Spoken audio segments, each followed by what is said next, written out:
হোয়াটসঅ্যাপের কিছু অসাধারণ সেটিং আজকে আমি আপনাদেরকে দেখিয়ে দিব। তো প্রথমে আপনারা চলে যাবেন অবশ্যই হোয়াটসঅ্যাপে চলে আসার পরে উপরে দেখতে পাচ্ছেন একপাশে থ্রি ডট আইকন রয়েছে এখানে। সো অবশ্যই থ্রি ডট আইকন এখানে ক্লিক করতে হবে। সো অবশ্যই আমি এখানে ক্লিক করব। এখানে ক্লিক করার পর দেখতে পাচ্ছেন সেটিংস নামের কিন্তু একটা অপশন রয়েছে। তো অবশ্যই এই সেটিংসে ক্লিক করতে হবে। সো অবশ্যই এখানে ক্লিক করব।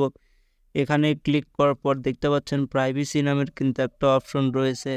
সো অবশ্যই এই প্রাইভেসিতে ক্লিক করব।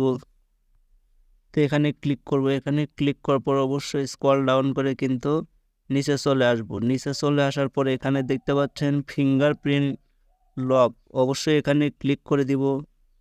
তো এখানে ক্লিক করে দেওয়ার পর এখানে কিন্তু একটা বাটন দেখতে পাচ্ছেন, এটা কিন্তু অবশ্যই আপনাদেরকে অন করে দিতে হবে। সো অবশ্যই আমি অন করব। অন করলে এখানে কিন্তু দেখতে পাচ্ছেন ফিঙ্গারপ্রিন্ট চলে আসছে।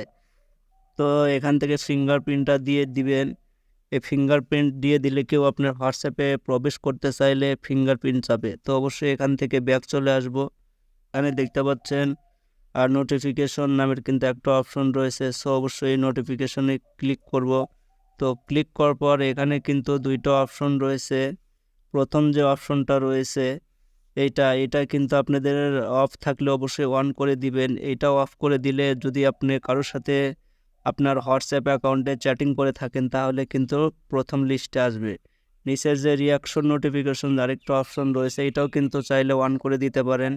যদি আপনি চ্যাটিং করতে করতে যদি কোনো ব্যক্তি আপনাকে রিয়াকশন নোটিফিকেশন দেয় তাহলে কিন্তু অ্যালার্ম বেজে উঠবে। তো আরেকটা অপশন আমি আপনাদেরকে দেখিয়ে দিব।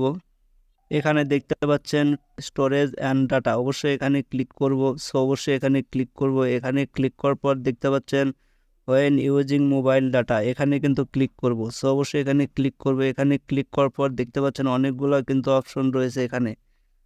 তো এগুলা অপশন যদি টিক মার্ক থাকে অবশ্যই কিন্তু এখান থেকে তুলে দিবেন, দিয়েই কিন্তু অবশ্যই ওকে বাটনে ক্লিক করবেন। তাহলে আপনাদের মোবাইলের যদি কোনো ব্যক্তি ফটো বা ভিডিও দিয়ে থাকে সরাসরি কিন্তু গ্যালারিতে সেভ হবে না। তার জন্য মোবাইলের এমবি কম কাটবে ও চার্জ অনেক সেভিং হবে। সো ভিডিওটা শেষ করার আগে ছোট্ট একটা রিকোয়েস্ট, যারা আমার ফেসবুক পেজ থেকে ভিডিওটি দেখছেন অবশ্যই ফেসবুক পেজটিকে ফলো করে দিবেন এবং যারা আমার ইউটিউব থেকে দেখছেন অবশ্যই সাবস্ক্রাইব করে সাথে থাকবেন।